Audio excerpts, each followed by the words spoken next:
Pahit tapi nyata ini Om Jody ya. Dari tadi kita bicarakan sesuatu yang memang benar-benar terjadi. Ini bukan hanya 1-2 orang saja yang bercerita, termasuk Mbak Tiar sendiri yang menangkapnya dalam film Invisible Hopes itu. Mbak Tiar, apa yang terjadi dengan anak-anak yang mereka tidak punya keluarga untuk menjemput setelah 2 tahun harus meninggalkan penjara? Apa yang terjadi dengan mereka? Ya Mbak, jadi memang kita menemukan bahwa kondisi anak-anak ini, baik dia mulai dari lahir, semenjak dia lahir dalam penjara, sampai dia keluar pun ini ada ketidakpastian akan perlindungan anak ini. Tetapi sebenarnya ini juga yang harus kita luruskan bahwa pengasuhan itu bukan hanya dari seorang ibu gitu. Ayah kemana? Ya. Gitu. Kemudian ketika lingkaran pertama ayah dan ibu ini tidak berfungsi, lingkaran kedua kemana? Gitu. Lingkaran ketiga kemana? Sampai lingkaran terakhir negara kemana? Ketika anak ini tidak ada yang bisa membesarkan di luar dengan layak, negara kemana? Ini yang tidak kita lihat. Yang kita lihat tidak ada kehadiran negara. Gitu. Jadi maka mereka berakhirlah di sana atau bahkan diberikan kepada orang-orang tertentu yang kita curigai sebenarnya ada human trafficking, penjualan anak. Bahkan sering para ibu ini ngomong ke saya, Kak, tolong dong carikan siapa yang mau anak saya ketika lahir nanti, tapi jangan lupa ya ada uang susu gitu. Sebenarnya itu udah trafficking, tapi ibu-ibunya kembali latar belakang pendidikannya rendah, dia nggak mengerti kalau itu sudah trafficking. Tapi ada juga mungkin yang sudah mengerti bahwa itu sudah trafficking. Lalu mereka berakhir di dalam. Di dalam kondisinya sangat tidak layak untuk membesarkan seorang anak seperti yang tadi saya bicarakan. Tadi kan secara sosial sudah diceritakan Mas Josia sama Mas Surya bahwa kehidupan sosial di penjara itu sangat tidak manusiawi. Kita bayangkan ada anak di situ. Lalu secara psikologis itu juga kan mempengaruhi anak, bahkan dari kandungan. Mereka mau keluar pun sama Mbak kondisinya. Kebanyakan karena ibu-ibu ini pasalnya pasal kurir, itu hukumannya panjang. Jadi dia masih di dalam, ibunya, anaknya sudah harus pulang. Rata-rata seperti itu. Nah, tidak ada yang mau menerima, kembali hal yang sama ketika dia lahir terjadi lagi.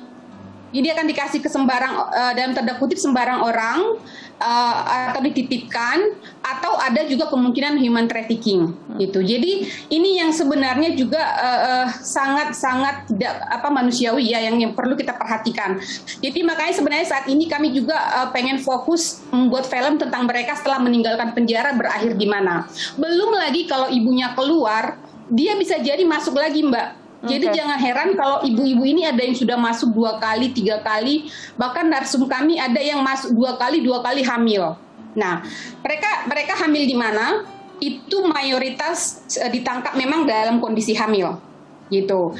Jadi ada yang pada saat ditangkap mungkin belum tahu hamil, tapi ketika dites misalnya baru ketahuan hamil. Tetapi ada beberapa case yang memang hamil di dalam artian kalau dari cerita ibu-ibu rata-rata mereka kalau misalnya di rutan itu kan masih proses hukum ya, proses sidang gitu Mbak. Jadi itu mereka kalau misalnya keluar untuk sidang mungkin ketemu suami atau ketemu pacar dan melakukan hubungan seksual pada saat itu, lalu kemudian hamil. Lalu ada kejadian salah satu ibu di Invisible Hopes juga, dia tidak punya uang. Yang tadi saya ceritakan mereka harus support diri sendiri.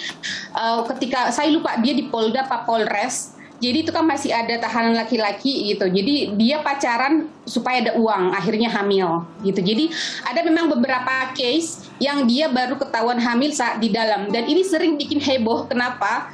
Jangan sampai disangka yang menghamili petugas gitu. Sempat heboh juga yang si ibu yang kami case di dalam Invisible Hopes itu gitu Mbak. Nah, tadi sedikit lagi soal solusinya Mbak.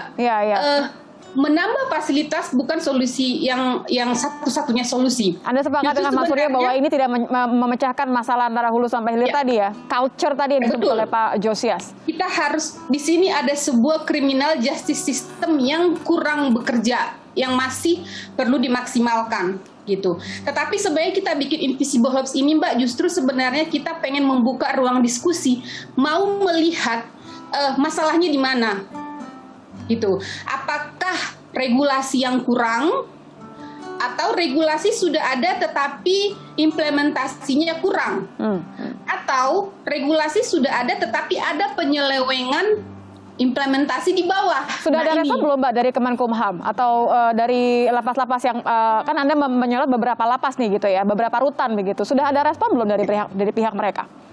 Jadi karena ini termasuk sensitif ya Mbak, karena kalau kita lihat kita benar-benar masuk ke kamar dan itu orang hampir nggak pernah lihat gitu ya. Jadi sebelum kami premier itu gala premier, kami melakukan screening terbatas dengan Kemenkumham, Komnas HAM, Ombudsman, KPAI. Mereka sudah lihat.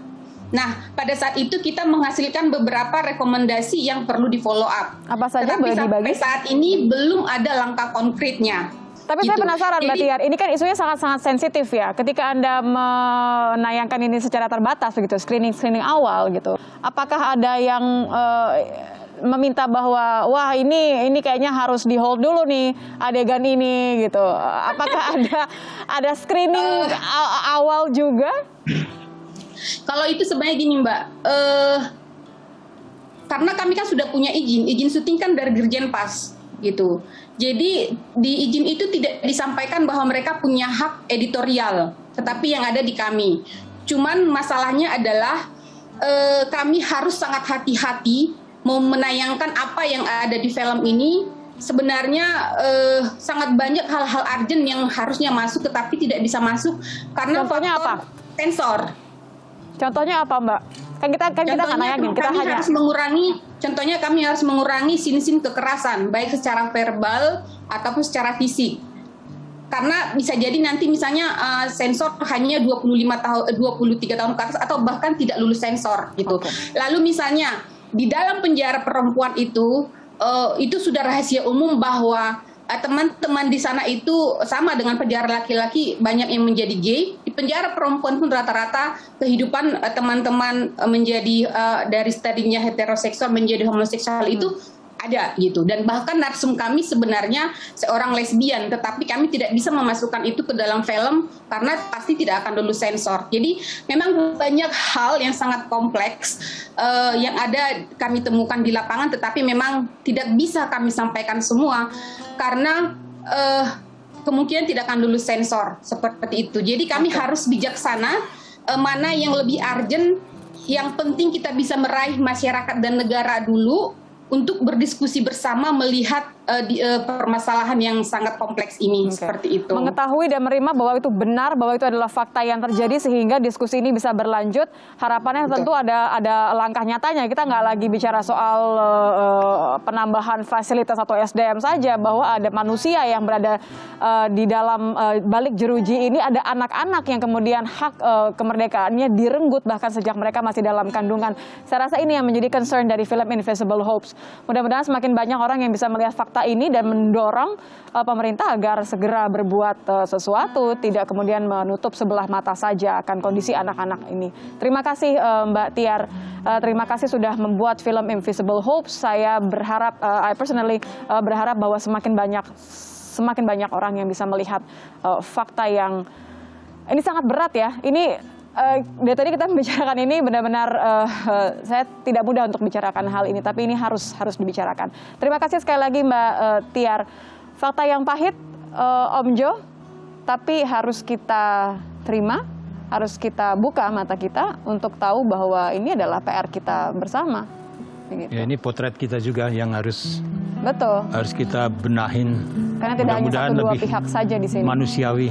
Betul. Terima kasih sekali lagi Mbak Tiar, Om Jody. Terima kasih Mbak Nitya. Malam membenamkan aku ke ganggang, dan dari aku dia tidak akan dapat tantangan. Aku tahu kapal-kapal mulai berangkat, dan tidaklah akan ku kejar ini kepergian.